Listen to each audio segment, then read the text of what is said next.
kalau tidak ingat lupa, saya sebelum jadi guru pernah baca sebuah quotes yang kurang lebih seperti ini.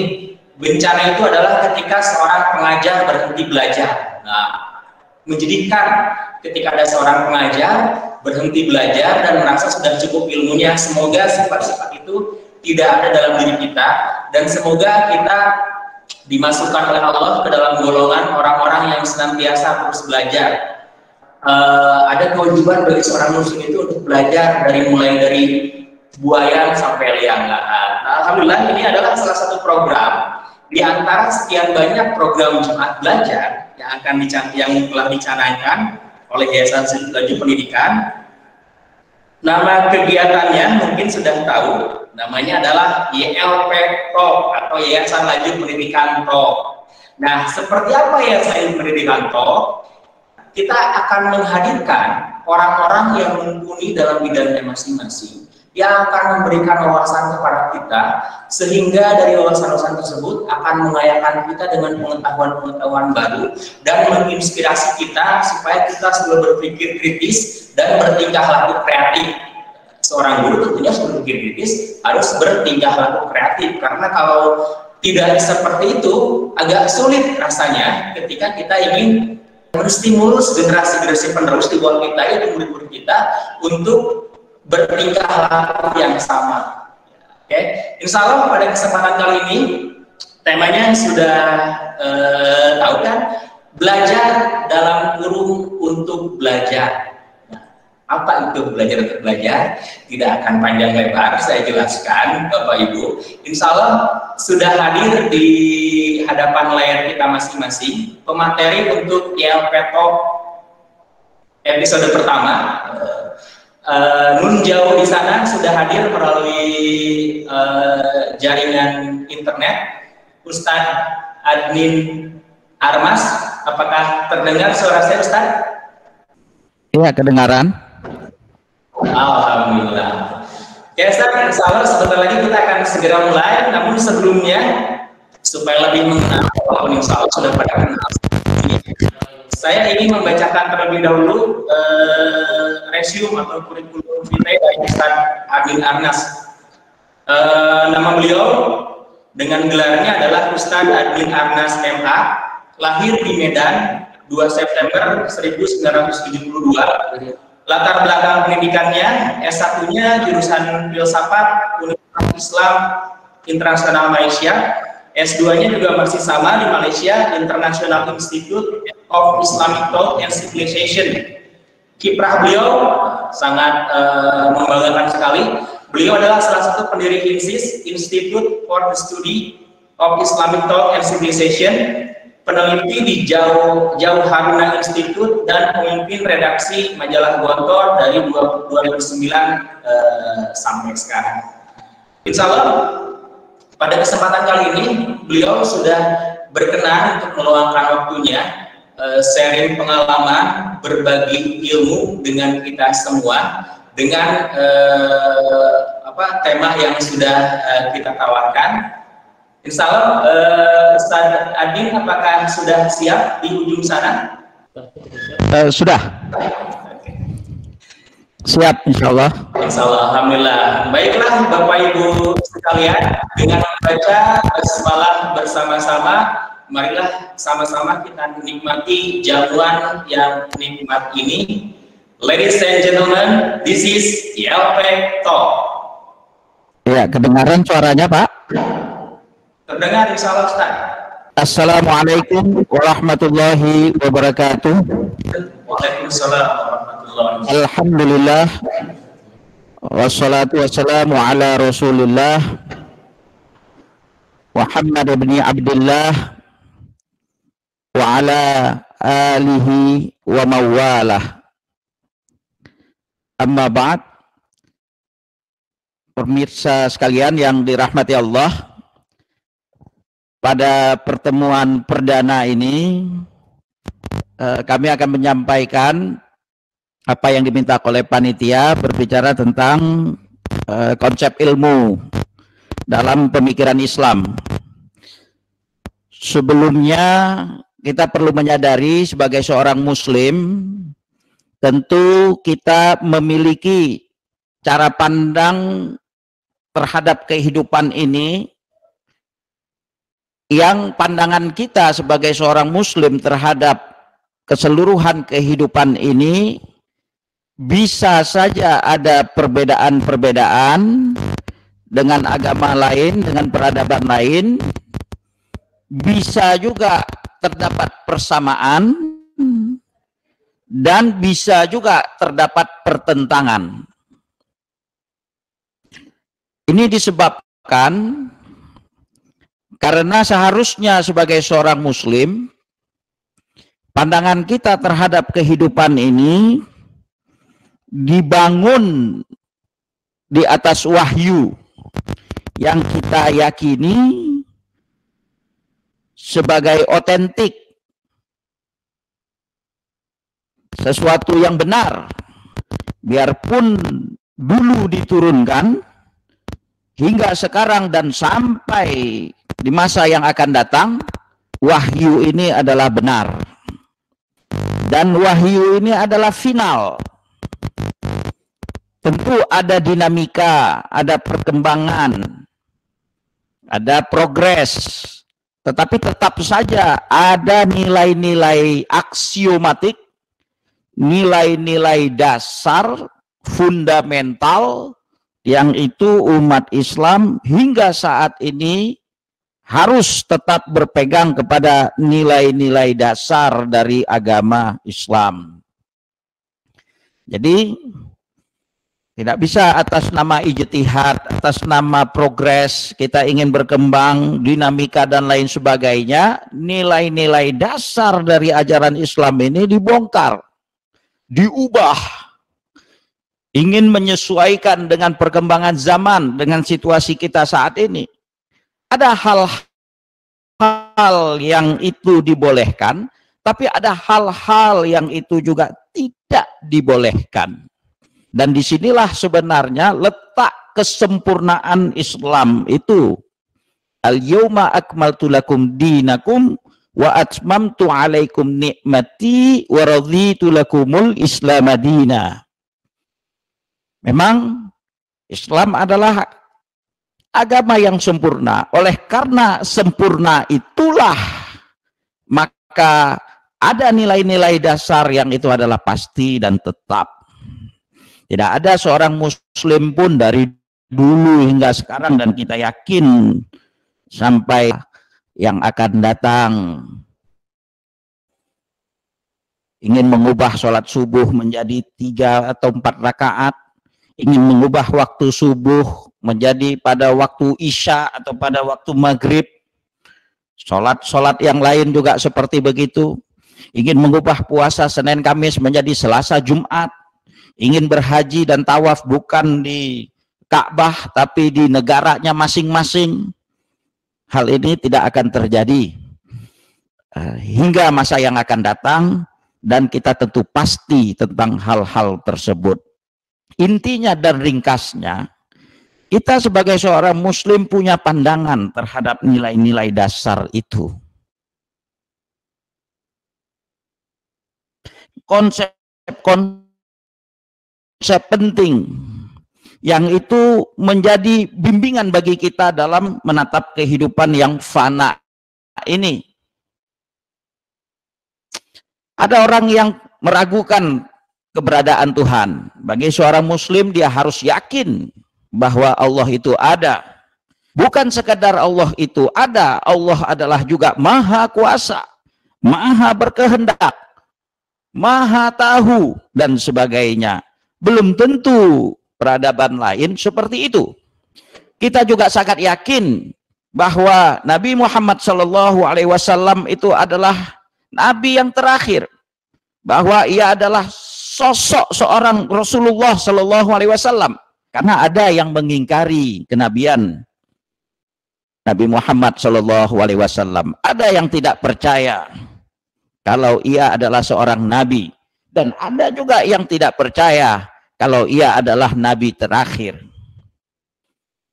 Jadi ringkasnya, kita punya sebagai umat Islam yang Allah turunkan melalui wahyu, yang itu kita yakini kebenarannya, bahwa kita punya cara pandang tertentu terhadap kehidupan ini. Ini sebagai dasar. Nah, terkait dengan ilmu, bukan hanya dalam masalah ibadah seperti tadi, sholat subuh 2 rakaat yang kita itu adalah punya kepastian. Dalam masalah ibadah mahdhah, ritual ibadah, kita itu punya kepastian aksiomatik. Bukan hanya dalam masalah-masalah itu, tapi kita juga bisa melebarkan hal-hal yang pasti itu ke dalam berbagai ranah yang lain. Bagi seorang muslim, kita memandang agama ini bukan hanya sekadar mengurusi atau melakukan hal-hal ritual saja. Agama ini, agama Islam ini juga dia terkait dengan peradaban, bahkan menjadi dasar dan fondasi kepada peradaban. Maksudnya, Islam bukan hanya sebatas urusan privat. Agama dalam pandangan Islam bukan hanya urusan dia dengan Tuhannya, tapi agama dalam pandangan Islam ia terkait lebih daripada sekadar ritual, bahkan mengabaikan yang terkait dengan peradaban. Itu menunjukkan ia telah mereduksi makna agama. Karena agama dalam pandangan Islam bukan hanya urusan privat, tapi urusan ideologi, politik, sosial, ekonomi, budaya, pendidikan, dan sebagainya hendaknya juga dikaitkan dengan Islam. Bahkan Islam menjadi dasar kepada ipolexos hankam tersebut. Yang dirahmati Allah. Terkait dengan ilmu, dan ini satu masalah yang besar yang sedang dihadapi oleh umat Islam.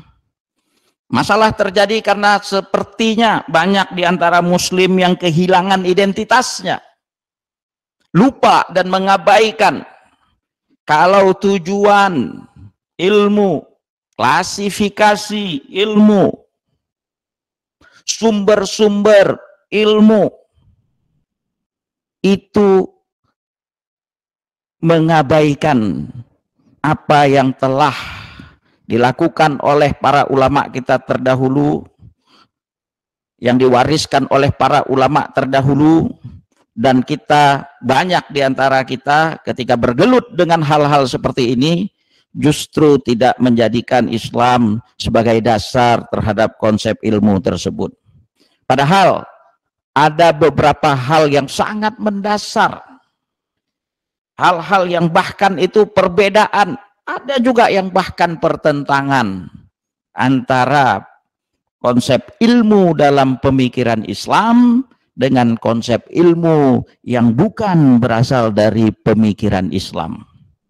Contoh terkait dengan tujuan ilmu. Ilmu itu diraih, dicari, diperjuangkan. Itu hendaknya untuk mendekatkan dirinya kepada Allah Subhanahu wa taala. Hendaknya untuk mencari ridho Allah Subhanahu wa taala. Hendaknya dengan ilmu yang dia miliki, dia kuasai, hendaknya dia itu menjadi orang-orang yang soleh, orang-orang yang bermartabat. Dengan ilmunya ia meninggikan dirinya, ia bisa melakukan kebaikan kepada yang lainnya. Dan hal-hal yang mulia tersebut itulah yang dulu dilakukan oleh para ulama kita.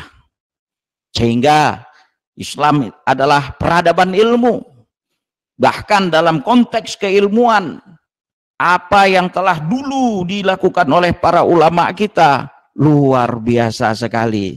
1400 tahun pun waktu sudah berlalu, belum tentu kita mengatasi bagaimana ngototnya, gigihnya, produktivitas para ulama terdahulu dalam menghasilkan karya-karya mereka. Banyak para ulama menulis puluhan judul, ratusan judul, satu judul juga bisa berjilid-jilid. Kemampuan hafalannya bisa sampai ratusan ribu hadis beserta sanadnya. Mampu menghafal bukan hanya Quran dengan qiraah hafaz, tapi juga dengan qiraah lainnya, qiraah sab'ah dengan 7 bacaan dan sebagainya. Karya-karya mereka biarpun ratusan tahun telah berlalu, masih juga ada relevansinya dengan konteks kita sekarang. Karena sebagian karya tersebut juga dibangun di atas wahyu. Jadi bukan seperti sekarang, tujuan mengajar dan belajar menjadi satu industrialisasi, satu bisnis. Tapi para ulama kita terdahulu, mereka melakukan mencari ilmu dan lain sebagainya, betul-betul sebagai jihad fi sabilillah. Dan itu disebutkan di dalam banyak hadis, bahwasanya orang-orang mencari ilmu dengan niat dia beribadah kepada Allah, maka posisinya itu adalah seperti orang yang sedang berjihad di jalan Allah. Man kharaja fi talabil ilmi fahuwa fi sabilillahi hatta yarji'a. Dalam sebuah hadis disebutkan, siapapun yang keluar dia untuk mencari ilmu, maka kondisi orang tersebut dalam fi sabilillah sehingga ia kembali pulang. Dan banyak lagi hadis yang lain yang senada dengan itu. Jadi di sini ada satu perbedaan yang mudah kita bisa lihat, bahwa tujuan mencari ilmu dalam pandangan Islam bukan seperti kebanyakan sekarang untuk mencari pekerjaan, untuk satu industri, tapi lebih daripada itu adalah untuk mencari ridho Allah, untuk dekat kepada Allah, untuk menjadi orang-orang yang bermartabat, yang dengan ilmunya ia bisa mengatur dirinya, dengan ilmunya ia bisa bermanfaat kepada yang lain, dan itu adalah posisi yang sangat mulia. Bukan ditentukan oleh harta kemuliaan itu, tapi salah satu indikasinya adalah ditentukan oleh keilmuannya. Dan Allah juga berfirman, yarfa'illahu alladhina amanu minkum walladhina utul ilma darajat. Allah akan mengangkat derajat orang-orang yang berilmu di antara kalian. Pemirsa sekalian yang dirahmati Allah, selain tujuan ilmu, hal mendasar lainnya yang menjadi perbedaan adalah sumber ilmu. Dari mana kita tahu kebenaran? Para filosof menulis dalam berbagai karya mereka, melahirkan berbagai aliran pemikiran untuk mendefinisikan tentang kebenaran. Sumber kepada pengetahuan biasanya adalah panca indera. Di antara yang lain yang berbeda pendapat, bukan hanya itu, sumber pengetahuan juga adalah kepada akal, bahkan bukan kepada akal, kepada rasio. Dalam konteks filsafat ada perbedaan antara akal dan rasio. Inilah yang kemudian melahirkan beberapa pemikiran. Islam berbeda karena bukan hanya panca indera yang menyebabkan kita tahu. Itu pasti iya, tapi itu tidak cukup. Bukan hanya rasio yang menyebabkan kita tahu. Itu iya, dan Allah menyuruh kita untuk berpikir. Tapi bukan hanya itu. Ada satu lagi yang justru itu menjadi perbedaan yang sangat mendasar antara Islam dengan peradaban lain. Bahwasanya kita tahu sesuatu itu juga berdasarkan kepada wahyu. Dan wahyu ini adalah otentik dan final. Banyak hal yang tidak bisa diselesaikan dengan panca indera dan rasio. Banyak hal yang jika ditanyakan kepada panca indera dan rasio justru melahirkan keraguan-keraguan. apakah kiamat itu ada? Yang pintar pun di dunia ini bisa meragukan itu. Apakah kehidupan di akhirat itu ada? Yang pintar pun bisa meragukan itu. Tapi bagi seorang muslim, jika ditanya dengan pertanyaan-pertanyaan tersebut, tidak boleh ada keraguan pada dirinya. Kalau kiamat itu adalah pasti. Bahkan Allah menyebutkan di dalam Al-Quran, Al-Qiyamah itu dengan berbagai nama. Al-Haqqah, itu juga adalah kiamat. Al-Haqqah, betul-betul itu adalah hak, kebenaran. Kiamat itu pasti terjadi. Secara panca indera, tidak ada yang pernah mengalami kiamat itu, karena belum terjadi. Secara rasio, jika ditanya, jawabannya bisa ada, bisa tidak, atau mungkin terjadi. Tapi bagi seorang muslim, jika pertanyaan itu ditanyakan, ya harus menjawab, itu pasti terjadi. Apakah ada kehidupan setelah kehidupan fana ini? Pasti ada. Jadi ini sudah membedakan. Kita tahu bukan hanya berdasarkan kepada panca indera dan rasio, tapi juga berdasarkan kepada wahyu. Terkait hal ini, umat Islam meyakini mukjizat. Dan mukjizat ini termasuk pada zaman dahulu diragukan secara rasio. Bagaimana mungkin ia dibakar tapi dia tidak terbakar?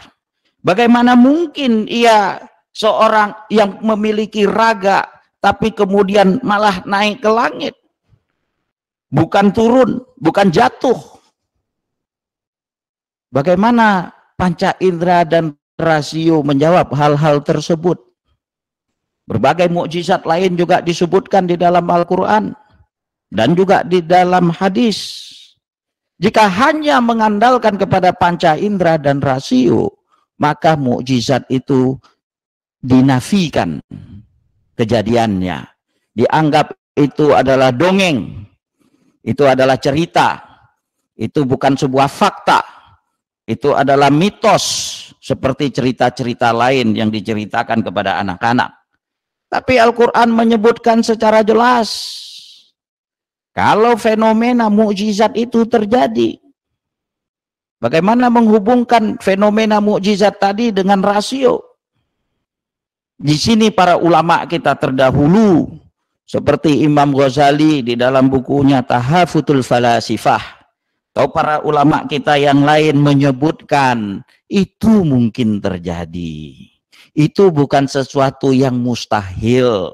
Sebab-sebab tidak hanya dibatasi kepada apa yang tampak. Ada sebab yang tidak tampak. Dan itu ikut mempengaruhi apa yang tampak. Ada sebab transenden yang itu justru menjadi pelaku sebenarnya terhadap fenomena alam ini. Jadi bukan natural causes, bukan sebab-sebab alam yang siwa yang terjadi di alam ini, tapi juga ada sebab-sebab transenden.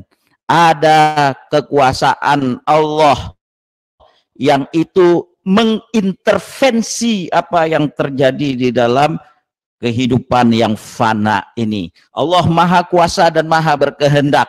Dan dengan kehendak dan kuasa Allah, apa yang terjadi di alam ini itu bisa tidak seperti yang dibayangkan oleh manusia. Dan memang dalam kenyataannya kita merencanakan banyak hal dengan betul-betul teliti, dengan betul-betul bagus, sistematik, melakukan SWOT dan lain sebagainya. Semua di atas kertas itu adalah jelas, tapi kenyataannya tidak terjadi seperti yang direncanakan. Kita bekerja keras semaksimal mungkin, belum tentu keberhasilan itu diraih.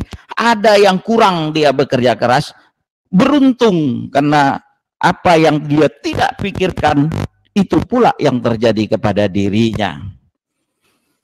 Kadang-kadang dalam kehidupan ini kita mengatakan rezeki, kematian, dan jodoh di tangan Allah. Ini sebenarnya adalah mereduksi daripada kemahakuasaan Allah. Bukan hanya rezeki, jodoh, dan ajal ditentukan Allah.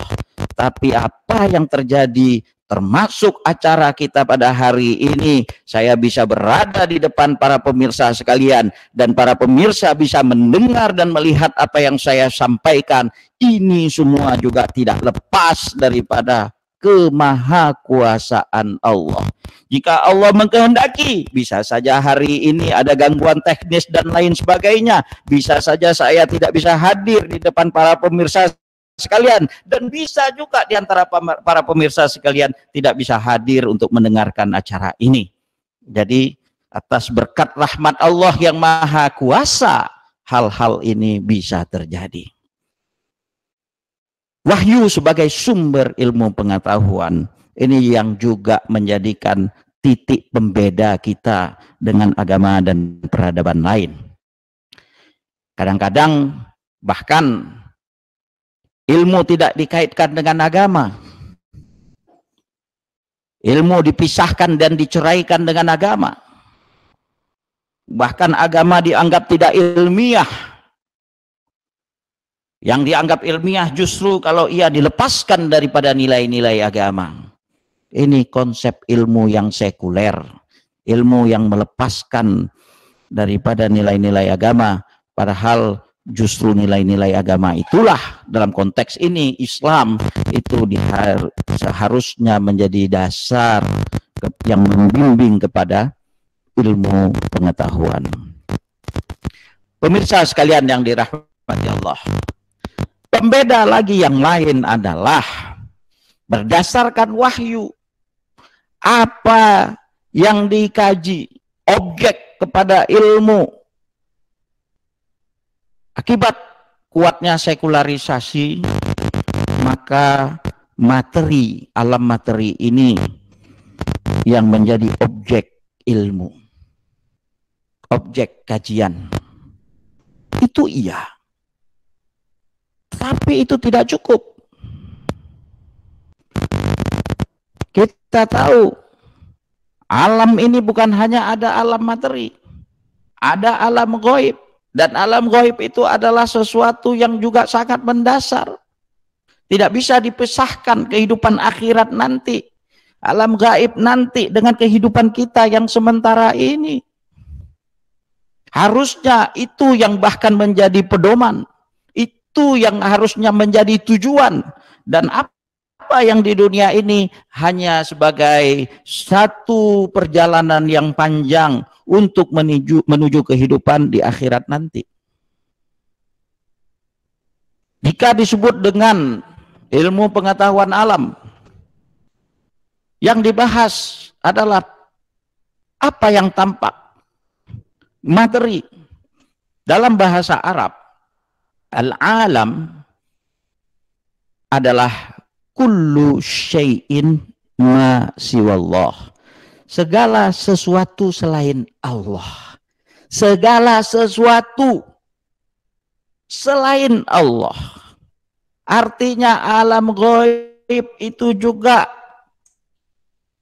bahagian daripada alam. Dan alam ini juga dia adalah sebagai tanda daripada keberadaannya. Alam ini adalah ciptaannya yang untuk mengantar kepada penciptanya. Bukan seperti sekarang. Penciptanya, mengapa ia menciptakan dan lain sebagainya, diputus, dipotong, bahkan tidak dikaitkan. Seakan-akan apa yang ada di alam ini terpisah daripada kekuasaannya. Padahal alamat, bahasa Indonesia juga berasal dari kosakata Arab. Alamat sebagai tanda kepada penciptanya, mengantarkan kita kepada penciptanya. Jadi telah terjadi satu reduksi. Ketika kita menyebut alam, sebenarnya yang dimaksud adalah alam materi, bukan alam spiritual, bukan alam rohani, bukan alam gaib, Bukan, alam yang di situ adalah para malaikat dan lain sebagainya. Hal-hal seperti begini terjadi. Jadi kita membatasi dan mereduksi akibat ideologi sekular yang begitu kuat, sehingga nilai-nilai spiritual, nilai-nilai ajaran Islam itu tidak terkandung di dalam materi yang kita sampaikan. Ketika kita berbicara alam, padahal ada alam lagi yang lain, bahkan para ulama menyebutkan banyak sekali tipenya. Ada yang menyebutkan sebelum kita lahir di dunia yang fana ini pun dulu pernah ada, tapi tentunya bukan ada dalam hal yang tampak. Kemudian di dunia yang fana ini, kemudian ada alam barzah nanti, kemudian ada alam malakut, kemudian ada alam nanti di akhirat dan sebagainya. Tapi ini tidak diajarkan karena dianggap alam ini adalah hanya yang tampak. Dan itu kita telah mengabaikan, memisahkan konsep alam yang lebih luas, dan itu harusnya punya pengaruh terhadap apa yang tampak ini. Banyak lagi reduksi-reduksi yang terjadi disebabkan wahyu tidak menjadi sumber kepada ilmu, sehingga pengetahuan kita terhadap apa yang kita bahas hanya berdasarkan faktor-faktor rasional, faktor-faktor empiris. Itu penting dan iya, tapi bagi seorang muslim itu tidak cukup. Ya, kembali seperti sebab-sebab alam tadi. Maka para ulama kita seperti Imam Al-Ghazali menyebutkan bahwa pelaku sebenarnya terhadap apa fenomena yang terjadi ini tidak lepas daripada intervensi kemahakuasaan Allah Subhanahu wa Ta'ala. Pemirsa sekalian yang dirahmati Allah, ada lagi perbedaan yang lain, termasuk klasifikasi ilmu. Biasa kita membagi kepada ilmu sosial dan ilmu eksak, IPA, IPS, dan sebagainya. Itu iya. Itu satu pendekatan, bukan satu-satunya pendekatan. Tapi bagi seorang muslim, seperti yang ditulis oleh Imam Ghazali, ilmu itu juga bisa dilihat dari dimensi yang lain. Bisa dilihat dari fardu ain dan fardu kifayah. Setiap muslim harus dia mengetahui fardu ain, bagaimana ia melaksanakan ajaran-ajaran dasar daripada agama Islam. Jadi ada konsep fardu ain dan fardu kifayah. Ada konsep al-ulum al-mahmudah wal ulum al-madhmumah. Ilmu-ilmu yang terpuji dan ilmu-ilmu yang tercela. Karena sekarang ini kadang-kadang orang mengambil, buka banyak jurusan, buka banyak kursus, biarpun kursus tersebut sebenarnya adalah tercela. Kursus hipnotis, tidak tahu kalau ada yang mau buka kursus sihir, kursus santet, pelet, dan sebagainya. Tapi bagi seorang muslim hal-hal tersebut harus dihindarkan, karena itu adalah termasuk yang tercela. Tapi sebaliknya, harusnya ilmu-ilmu yang mengantarkan kepada kebaikan itu yang terpuji, dan itu penting untuk diajarkan. Kemudian ada hierarki keilmuan. Tidak semua ilmu itu adalah sama. Karena bagi seseorang yang tidak punya dasar kepada pengetahuan Islam, ia menganggap ilmu agama sama halnya dengan ilmu komputer dan lain sebagainya. Tingkatannya sama, padahal ada perbedaan-perbedaan di antara beberapa disiplin keilmuan tadi. Bahkan dalam kehidupan kita pun ada yang kita anggap ilmu-ilmu sulit, ilmu-ilmu menengah, dan ilmu-ilmu mudah. Begitu juga dalam konteks agama, ada ilmu-ilmu yang itu memang adalah mulia, karena dengan mempelajarinya, dan itu menjadi tujuan daripada kehidupan yang fana ini, menyadarkan dia tentang hakikat dirinya, menyadarkan dia bahwasanya dia adalah ciptaan Allah Subhanahu wa Ta'ala. Jadi pemirsa sekalian yang dirahmati Allah, Dari sekilas tadi kita bisa melihat ada perbedaan-perbedaan mendasar antara sebagai seorang muslim dalam dia bergelut dengan keilmuan ini yang didasarkan kepada wahyu untuk bagaimana dia kemudian meraih ilmu, mendapatkan ilmu itu untuk apa, dan kemudian dia mengetahui bahwasanya ada perbedaan-perbedaan, ada tingkatan-tingkatan, mana yang fardu ain, fardu kifayah, mana yang mulia, mana yang tercela, dan sebagainya. Pemirsa sekalian yang dirahmati Allah. Selain hal tersebut yang menjadi persoalan juga di kalangan kita adalah begitu kuatnya ideologi sekular yang masuk ke dalam ranah pikiran umat Islam, sehingga ketika dia memandang konteks keilmuan, dia terpisah dengan spiritualitas dan ajaran Islam. Kadang-kadang hal tersebut masuk dalam bagaimana kita memandang fenomena ini. Apa yang terjadi di alam ini, sekarang kita dalam suasana COVID, yang iya ada virus COVID-19 yang itu menjadi penyebabnya. Beberapa tahun yang lalu sebelum ini terjadi, kita tidak tahu kalau COVID ini akan terjadi sekarang. Bahkan tidak terbayangkan dalam kehidupan kita kalau ini sekarang terjadi, sehingga orang yang biasanya melakukan haji, umroh dan lain sebagainya jarang, sangat jarang sekali terjadi. Mekah kosong daripada umat Islam dan lain sebagainya. Nah, kita menyimpulkan ini virus adalah sebabnya, sebagai sebab utama.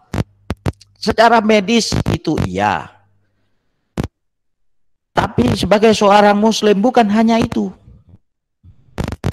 Ya perlu memandang juga apa yang sedang terjadi ini tidak lepas daripada kemahakuasaan Allah.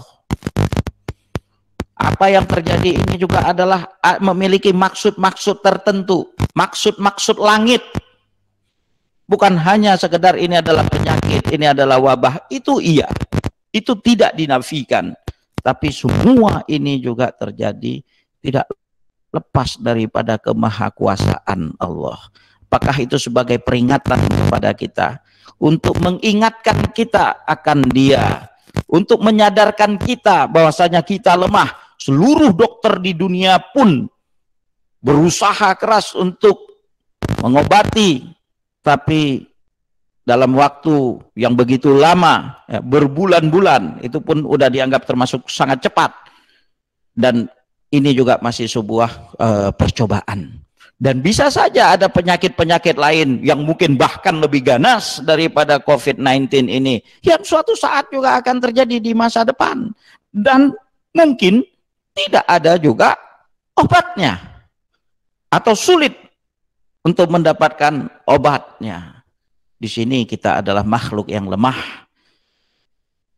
Ini mengingatkan kita harusnya kepada Allah Subhanahu wa Ta'ala. Jadi jika solusi terhadap apa yang sekarang sedang terjadi, kehidupan sosial, bencana alam dan lain sebagainya, hanya dibatasi dengan upaya-upaya rasional, upaya-upaya medis, itu iya, itu tidak dinafikan, karena kita juga menghargai ilmu pengetahuan. Tapi hendaknya bagi seorang muslim bukan hanya solusi-solusi ilmiah rasional saja yang juga dicari dan diupayakan, tapi juga solusi-solusi spiritual, solusi-solusi memohon kepada Allah Subhanahu wa Ta'ala untuk juga mengangkat ini semua supaya kita terhindar daripada musibah. Jadi kembali pada tantangan kita yang ada sekarang, kadang kita dalam memahami alam ini, apa yang terjadi di alam ini, itu kita lepaskan dari dirinya yang maha kuasa. Ini adalah satu persoalan spiritualitas yang hilang bagi manusia-manusia saat ini.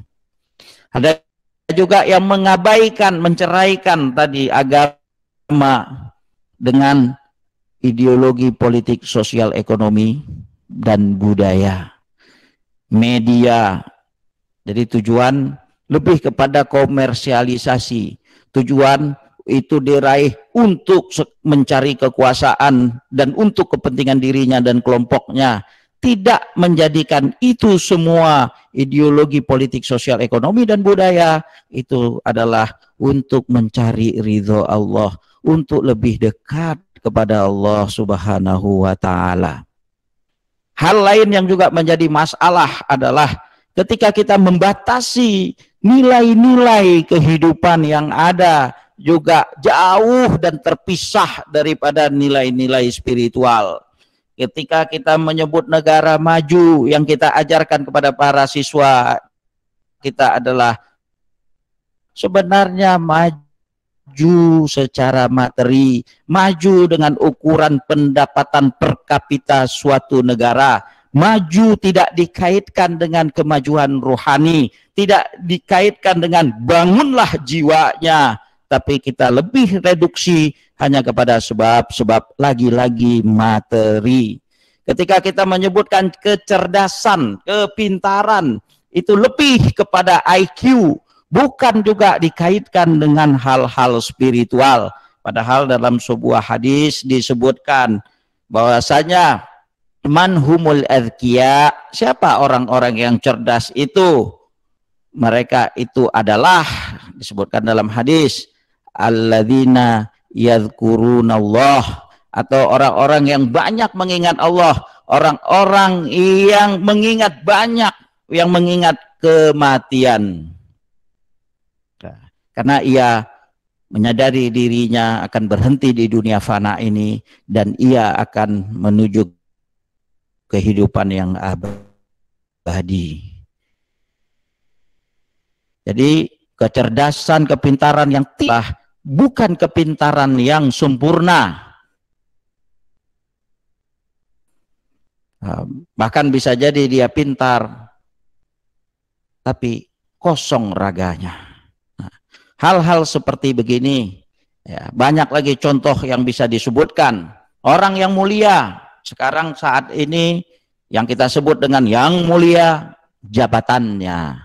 Dia mulia, dia hebat karena hartanya, bukan karena ilmunya dan bukan karena adabnya. Lagi-lagi ini sebagai contoh untuk menunjukkan pola pikir kita dalam memahami nilai-nilai kehidupan.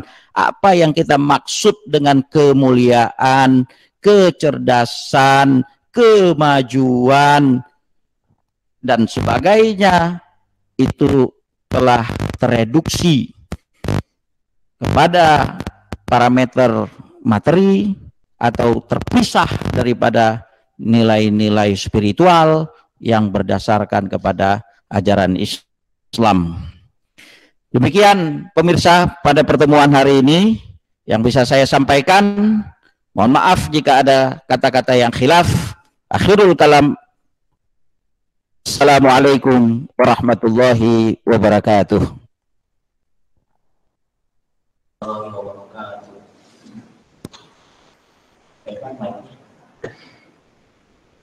Jazakallah khair Ustaz. Terima kasih atas penyampaian materinya. Sungguh sangat luar biasa sekali. Insya Allah ini bisa menginspirasi kita semua, memberikan wawasan yang sangat banyak kepada kita semua dan stimulus kita untuk mencari wawasan yang lebih banyak lagi. Alhamdulillah teman-teman. Demikian mungkin pertemuan untuk yang pertama ini. Namun sebelum ditutup, kepada Ibu Rehanani mungkin berkenan untuk menyampaikan beberapa patah kata. Assalamualaikum warahmatullahi wabarakatuh. Waalaikumsalam warahmatullahi wabarakatuh. Ya, Masya Allah, Pak Admin, sangat terharu dengan isinya. Sungguh kena ya apa yang kita inginkan, teman-teman. Tadi saya minta supaya benar memperhatikan, tapi alhamdulillah ini juga direkam, jadi kalau teman-teman ingin mendengarkan kembali, bisa mendengarkannya kembali. Masya Allah, jazakumullah khairan untuk semuanya, dan terutama kepada Pak Admin, sungguh worth it apa yang disampaikan pada hari ini sebagai YLP Talk perdana di Yayasan Belajar Pendidikan.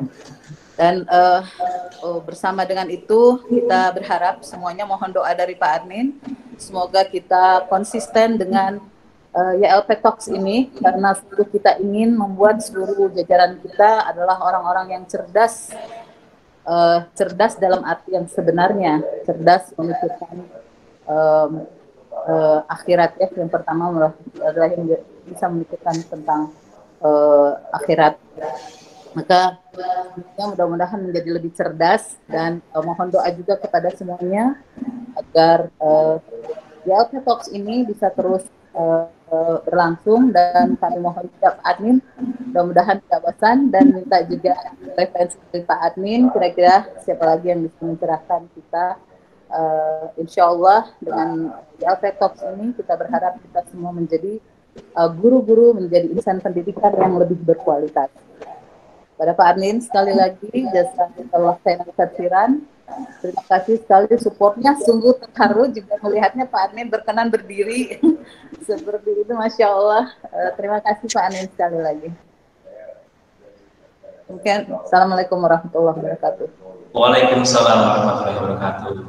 Jazakillah khair Bu Tehrani, dan sekali lagi jazakallah khair untuk Ustadz Admin Armas yang telah berkenan berbagi banyak hal kepada kita, dan semoga apa yang kita dapatkan kali ini bermanfaat untuk kita semua.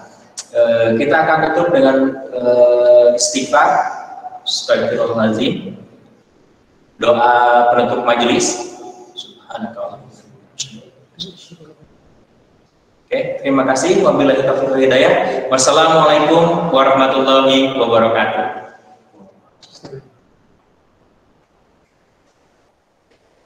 Ini rekod